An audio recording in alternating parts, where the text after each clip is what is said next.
ನಮಸ್ಕಾರ ಸ್ನೇಹಿತರೆ. ಇಲ್ಲಿ ನಮ್ಮ ಅಜ್ಜವರು ಇದ್ದಾರೆ. ಅವ್ರಿಗೆ 80 ವರ್ಷ ಜಾಸ್ತಿನೇ ವಯಸ್ಸಾಗಿದೆ. ಅವರು ತುಂಬ ಶ್ರಮಜೀವಿಗಳು, ತುಂಬ ಕಷ್ಟಪಟ್ಟು ಮೇಲೆ ಬಂದವರು. ಇವರು ಕೃಷಿ ಕಾಯಕವನ್ನು ಮಾಡ್ತಾಯಿದ್ರು. ಅವರು ಅಜ್ಜವರು ಹೆಡ್ ಮಾಸ್ಟ್ರಾಗಿ ಈಗ ರಿಟೈರ್ಡ್ ಆಗಿದ್ದಾರೆ. ಇವರ ಅನುಭವದ ಮಾತುಗಳನ್ನು ಕೇಳೋಣ. ಇವರು ಆರೋಗ್ಯವನ್ನು ತುಂಬ ಚೆನ್ನಾಗಿ ಇಟ್ಕೊಂಡಿದ್ದಾರೆ. ತುಂಬ ಹೆಲ್ದಿ ಫುಡ್ಸನ್ನೇ ಇವ್ರು ತಿನ್ನೋದು. ನಮ್ಮ ಥರ ಬೆಳಿಗ್ಗೆ ನಾಷ್ಟ ಮಾಡೋದು ಕಡಿಮೆ. ರೊಟ್ಟಿ, ರಾಗಿ ಮುದ್ದೆ ಈ ಥರ ಒಳ್ಳೆ ಹೆಲ್ದಿ ಫುಡ್ಸನ್ನು ತಗೋತಾರೆ. ಮತ್ತು ಇವರು ಇನ್ನೂ ಹಲವಾರು ವಿಷಯಗಳನ್ನು ಇವ್ರ ಬಾಯಿಂದಲೇ ತಿಳ್ಕೊಳ್ಳೋಣ. ಇವರ ಆರೋಗ್ಯದ ಗುಟ್ಟು ಏನಂತ.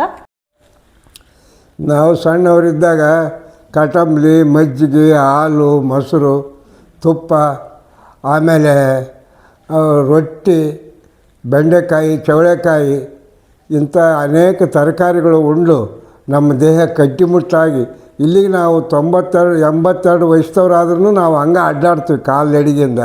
ಈಗಿನವ್ರಿಗೆ ಏನಾಗೋದಿಲ್ಲ. ನಾವು ಏನು ಇಡ್ಲಿ ತಿಂದವರಲ್ಲ, ದೋಸೆ ತಿಂದವರಲ್ಲ, ಯಾವುದು ತಿಂದವರಲ್ಲ. ಈಗೂ ನಾವು ಅನ್ನ, ರೊಟ್ಟಿ, ಹೋಳಿಗೆ, ಸಜ್ಜಕ, ಗೋಧಿ ಚಪಾತಿ ಇಂಥವೆಲ್ಲ ತಿಂದು ನಮ್ಮ ದೇಹ ಗಟ್ಟೈತೆ. ನಾವು ಕಲ್ಲಿದ್ದಂಗೆ ಇದೀವಿ. ಇಷ್ಟಾದ್ರೂ ಒಂದು ಕಾಲು ಬ್ಯಾನಿಲ್ಲ, ಒಂದು ಕೈ ಬ್ಯಾನಿಲ್ಲ, ಒಂದು ಏನು ನೋವೇ ಇಲ್ಲ. ಈಗೆಲ್ಲ ಇಂಥದ್ರಿಂದ ಆಹಾರದಿಂದ ನಮ್ಮ ಜೀವನ ಸುಖ ಆಗೈತೆ.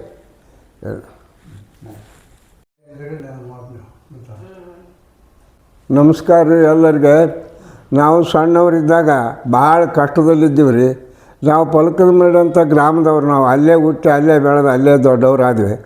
ಆದರೆ ನಮ್ಮ ಹೆಸರು ಅಂಬರೀಷ್ ಸ್ವಾಮಿ ರೀ. ಹುಟ್ಟಿದ ಊರು ಪಲಕನಮರಡಿ. ಆದರೆ ನಾವು ಇರೋದು ಈಗ ಒಟ್ಗಲ್ಲಾಗಿರ್ತೀವಿ ರೀ. ಅಲ್ಲೆಲ್ಲ ನಮಗೆ ಚಿಕ್ಕಂದೇ ಭಾಳ ಕಷ್ಟ ಆಯ್ತು ರೀ. ಇರೋಕ್ಕೆ ನಮಗೆ ಜೀವನಕ್ಕೆ ಭಾಳ ತ್ರಾಸ ಆಯ್ತು. ಆ ಊರಾಗ ಎಲ್ಲರೂ ಅಷ್ಟೇ ಇದ್ದರು. ಆದ್ರೂ ಯಾರು ಏನು ಮಾಡೋಕ್ಕಾಗ್ತದಿಲ್ಲ ಅಂತ ಬಡತನ ಕಾಲದಾಗ ನಾವು ಅಲ್ಲಿ ಜೀವನ ಮಾಡಿ, ಆಮೇಲೆ ಸ್ವಲ್ಪ ಹೊಲ ಇತ್ತು ರೀ. ಅದನ್ನು ನಮ್ಮ ಅಪ್ಪನವ್ರು ಸಾಲದಾಗ ಆ ಹೊಲ ಹಾಕಿದ್ವಿ. ಹಾಕಿ ಏನು ರೀ ನಾವು ಹೋಗ್ತೀವಿ, ನಾವು ನಮ್ಮ ತಾಯಿ ಊರಿಗೆ ಹೋಗ್ತೀವಿ ಅಂದಾಗ ಅವ್ರು ಏನಂದರು, ಯಾಕೆ ಹೋಗ್ತೀಯಪ್ಪ, ಇರಲಿ ಎಲ್ಲರಿಗೂ ಕಷ್ಟ ಆಗಿದ್ದದ್ದೇ, ಏನು ಮಾಡೋದೈತೆ ಅಂದರು. ಅವಾಗ ನಾವು ಏನು ಮಾಡೋದು ಏನು ತಿಳಿಲಿಲ್ಲ. ಇರೋರು 3 ಮಕ್ಕಳು ಸಣ್ಣವರು, ಏನು ಗೊತ್ತಾಗಲಿಲ್ಲ, ಏನಿಲ್ಲ. ಅದೇ ಹೊಲನೇ ಅವರಿಗೆ 3 ವರ್ಷ ಆಯ್ತು ನಮ್ಮ ತಾಯಿ ಊರಿಗೆ ಬಂದೀವಿ ರೀ. ನಮ್ಮ ತಾಯಿ ಊರಿಗೆ ಬಂದ ಮೇಲೆ ನಾನು ಆ ಕಡೆ ಈ ಕಡೆ ಅಂತ ಹಿಂಗೆ ಅಡ್ಡಾಡಿ, ನಮ್ಮಮ್ಮ ಚಿಲ್ಕಾರಾಗಿ ಅಂತ ಒಂದು ಊರಾಗಿದ್ಲು, ಅಲ್ಲಿಗೆ ನನ್ನ ಕರ್ಕೊಂಡು ಹೋದ್ಲು.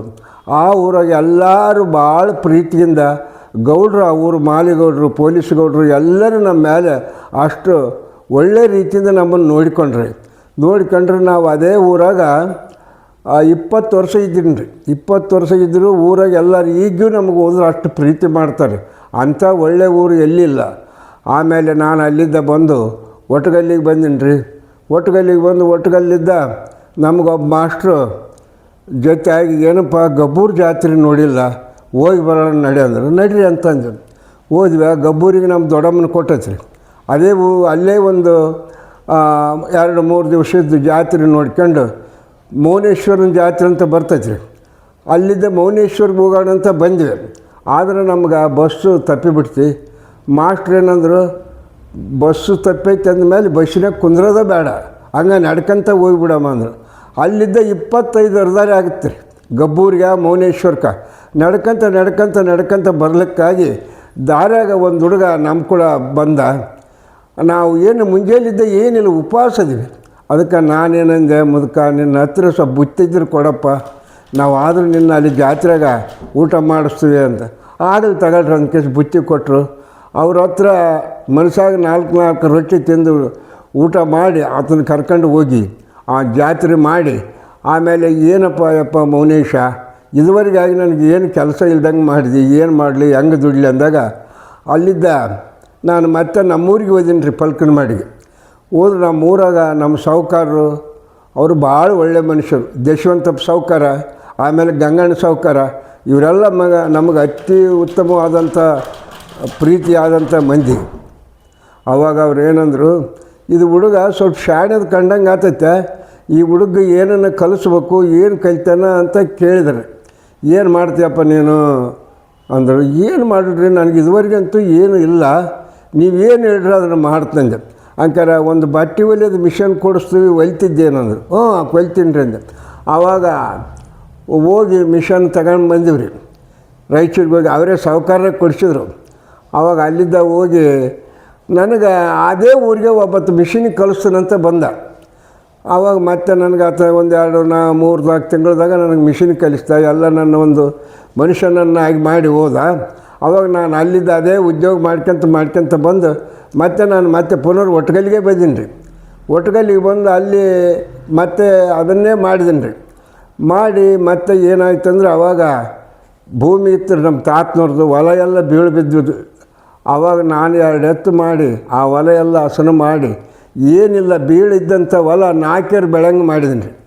4 ಎಕರೆ ಬೆಳಂಗೆ ಮಾಡಿದಾಗ ಅವ ನಮ್ಮ ತಾತ ಬೈದ, ಎದಕ್ಕೆ ಮಾಡಿದೆಪ್ಪ, ನೋಡು ನಮಗೆ ಬಡತನ ಇದ್ದದಕ್ಕೆ ಊರಾಗ ಮಂದಿ ಕೊಡ್ತಿದ್ರು, ಈಗ ನೀವು ಈ ವರ್ಷ 4 ಎಕರೆ ಬೆಳಂಗೆ ಮಾಡಿದ್ದಿ, ನಾವು ಭಿಕ್ಷಕ್ಕೆ ಹೋದ್ರೆ ಏನು ತಾತ ನಿಮ್ಮ ಹೊಲನೇ 4 ಎಕರೆ ಬೆಳೆದೈತೆ ಅನ್ನೋ ಕತ್ತಿದ್ರು ಅಂದ್ರೆ ಆಗಲಿ ಬಿಡು ಅಂದ ಕೇಸಿ ಅಲ್ಲಿದ್ದ ನಾವು ಮತ್ತೆ ಸ್ವಲ್ಪ ಭಾಳ ಬಡತನದಾಗ ಮತ್ತು ಅಲ್ಲೇ ಒಂದು ಊರಾಗ ಸ್ವಲ್ಪ ಬೀಳು ಹೊಲ ಇತ್ತು ರೀ, ಅದನ್ನು ಸ್ವಲ್ಪ ಒಂದಿಷ್ಟು ಹೊಲ ಮಾಡ್ಕೊಂಡೆ. ಆಮೇಲೆ ಅದೇ ಹೊಲದಿಂದನೇ ಮತ್ತು ನಾನು ಅಲ್ಲಿ ನಮ್ಮ ಊರಾಗ 3 ಎಕರೆ ಹೊಲ ಬರೀ ಕೇವಲ 500 ರೂಪಾಯಿ ಕೊಟ್ಟು ಬರೋಕ್ಕೆ ತಯಾರಾಗಿದ್ದೆ.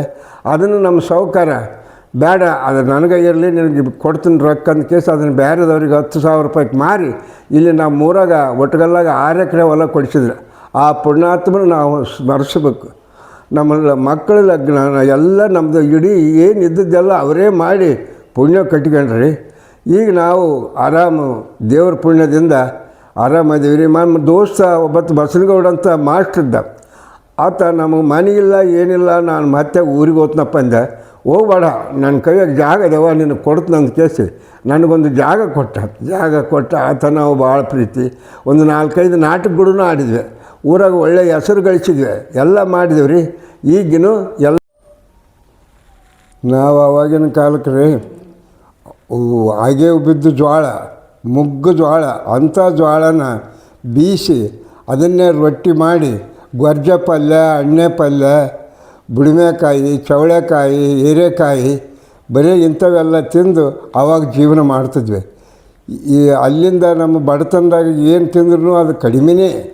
ಆವಾಗ ಹಂಗೆ ಜೀವನ ಮಾಡ್ಕೊತ ಬರಲಿಕ್ಕಾಗಿ ಈಗೆಲ್ಲ ಒಂದು ರೀತಿ ನಾವು ಒಂದು ಲೆಕ್ಕಕ್ಕಾಗಿವಿ. ಆದರೂ ಬಡತನದಾಗ ಭಾಳ ಈಸಿವಿ, ಭಾಳ ಕಷ್ಟಪಟ್ಟಿವಿ. ಹಿಂಗೆ ಮಾಡಿ ಜೀವನ ಸಾಧಿಸಂತ ಬಂದೀವಿ ರೀ. ಇಲ್ಲಿದ್ದ ಮುಂದೆ ಏನಂಬೋದು ಗೊತ್ತಾಗ್ತದೆ ರೀ.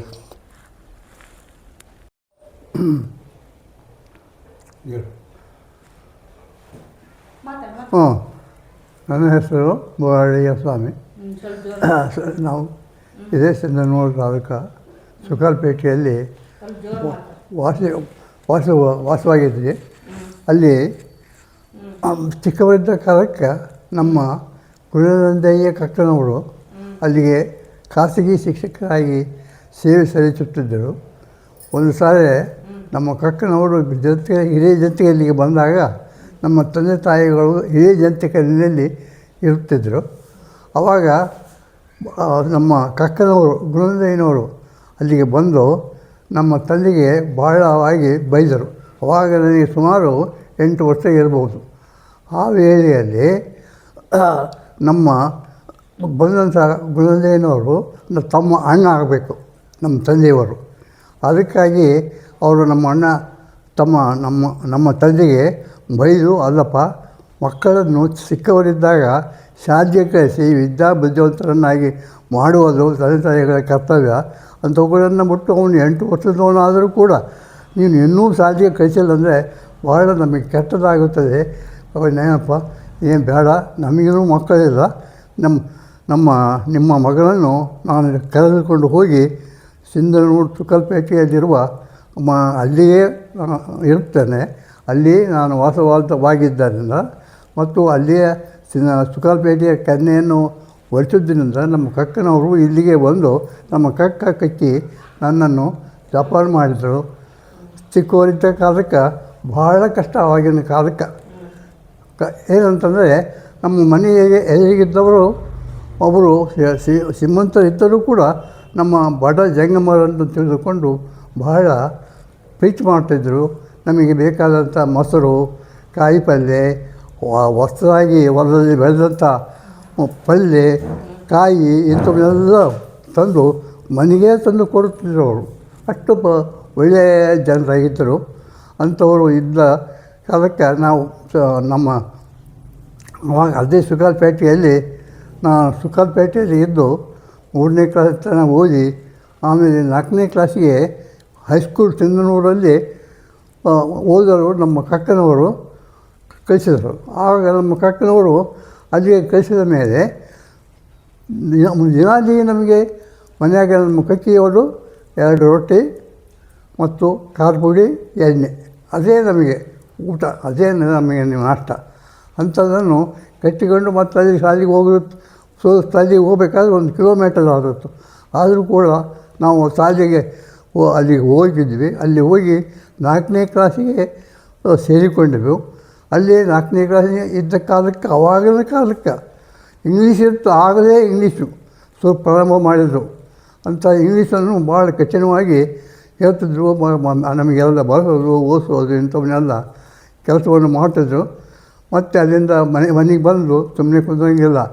ಆಗಿಂದಾಗಲೇ ನಮ್ಮ ಕಕ್ಕನವರು ಧರಿಸಿದಂಥ ಬಟ್ಟೆ ಬರೆಗಳನ್ನು ತೆಗೆದುಕೊಂಡು ಹಳ್ಳಕ್ಕೆ ಹೋಗತಕ್ಕದ್ದು. ಹಳ್ಳದಲ್ಲಿ ಯಾವಾಗಲೂ ನೀರು ಹರಿತಿತ್ತು ಆಗಿನ ಕಾಲಕ್ಕೆ, ಈಗಿನದಲ್ಲ. ಅದು ಇದ್ದಾಗ ಅಲ್ಲಿ ಬಟ್ಟೆಗಳನ್ನು ಸ್ವಚ್ಛ ಮಾಡಿ ಒಂದು ಕೊಡದಲ್ಲಿ ಹಳ್ಳ ಇತ್ತು. ಆ ಹಳ್ಳದೊಳಗೆ ಬಟ್ಟೆ ನೀರು ಬರ್ತಿದ್ದವು. ಆ ಬಟ್ಟೆ ನೀರನ್ನು ತೆಗೆದುಕೊಂಡು ಮನೆಗೆ ಬರ್ತಿದ್ದೆವು. ಮತ್ತು ನಾವು ಅಲ್ಲೇ ಸ್ನಾನ ಮಾಡಿ ಬರ್ತಿದ್ವಿ. ಬಂದು ಮತ್ತು ಮನೆಯೊಳಗೆ ನಮ್ಮ ಕಕ್ಕಿಯವರು ಆವಾಗ ಒಂದು ಬಿಸಿ ರೊಟ್ಟಿ ಕೊಟ್ಟಿದ್ರು.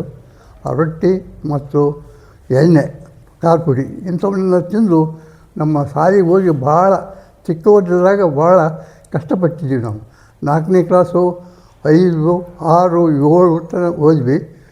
8, 9, 10 ತನಕ ಅಲ್ಲೇ ಓದಿದ್ವಿ. ಆದರೆ ನಮ್ಮ ಇದೇ ಸಿಂಧನೂರಿಗೆ ನಾವು ಓದೋ ಕಾಲಕ್ಕೆ ಇಲ್ಲಿ